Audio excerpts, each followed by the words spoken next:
Hi everyone, Peter here with another video for you. This time I've got a black bear skull, and it's a black bear skull because I went to Home Depot and I got some house paint, or like a little sample of house paint. This particular shade of black is called Little Black Dress. Anyways, I think it's like I don't know what kind of paint it is. I just like went and pointed at something and they gave me a little sample of it, and I took it home and I put 2 or 3 coats of it on this black bear skull.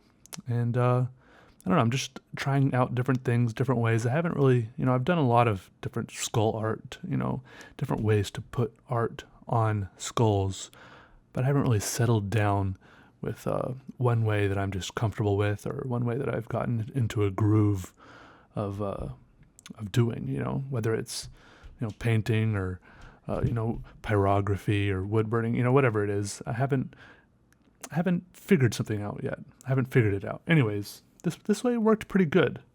There were a few hitches here and there, but what I did, so I put this black paint on it, and then I went to art and craft store and I got some white paint pens. I think this brand was Pen Touch, and it's made by the same brand that makes Pigma Microns, actually. And they worked pretty good. See, the thing about this bones is I think it'd be pretty cool just to like use my pens directly on the bare bone of the skull. But the bone is just so weird, such a weird consistency. It never, like, each part of the bone is a little bit different than the part right next to it. Some part of the bone will be really, really smooth and nice, and the next part will be really rough and jagged, and it'll probably like tear the crap out of your pen.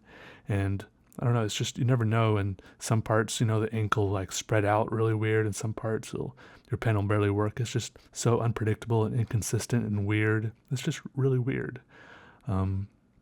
So I covered the whole skull in this black paint, just to give it a sense of consistency, and just make it all the same. And then I used these white paint pens, went at it, and it's kind of cool. Obviously it's the opposite of what I usually do, doing white on black instead of black on white paper like I usually do. And it was a fun switch up. These paint pens, they worked better than I expected. If you were there in the Twitch streams, except for when the paint pens suddenly didn't work, they would just like suddenly stop working and randomly start leaking everywhere. My desk is kind of looks like looking up into a planetarium right now. There's like speckles of paint everywhere, where I was like, how these paint pens, you can hear it right here. Yeah, they have like little shaker thing inside of it. I was like shaking one of the pens once, and it just like opened up and paint was splattering everywhere. Anyways, yeah, so there are a few fun little hiccups, just like little side adventures along the way. But I had a few backup pens for when my pens went south and, exploded, or just, went, bit the dust on me. But it worked fine, and I like how it turned out. And then I was totally unsure if I should do this or not. Can you hear my neighbors screaming? My neighbors are screaming. Anyways, I was totally unsure if I should do this or not, but I got like some weird like metallic gold goo from the store, and applied it to the teeth. And that was different. I meant to get like some metal paint, but I ended up just getting like some weird waxy goo. And if you're in Peter's Doodle Club, you probably saw some of the behind the scenes footage of that. And that was also a different adventure. So it's cool. I recommend to all of you to, try some things sometimes, some art, that you're not sure how it's going to turn out.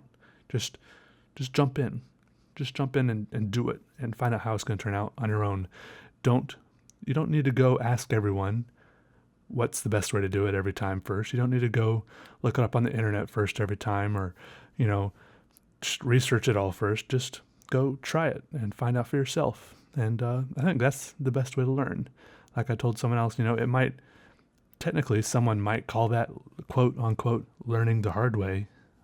But if, because things could go, badly, I guess. But if you're enjoying yourself and having a good time, and, I don't know, it's not really the hard way. That's just called good old-fashioned learning by experience. Yeah. Anyways, thanks for watching, everyone. Have a good one. Bye.